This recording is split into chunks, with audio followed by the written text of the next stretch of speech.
öfkəni yıxıb gedəydim. Neçə yanar qəlbə bular tək axıb gedəydim.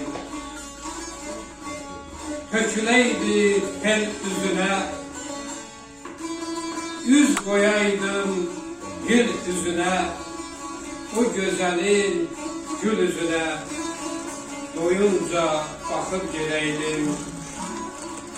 Sevdiğin neçə canların, dəyər verir qananların, qədir bilən insanların əlini sıxıb gedəydim.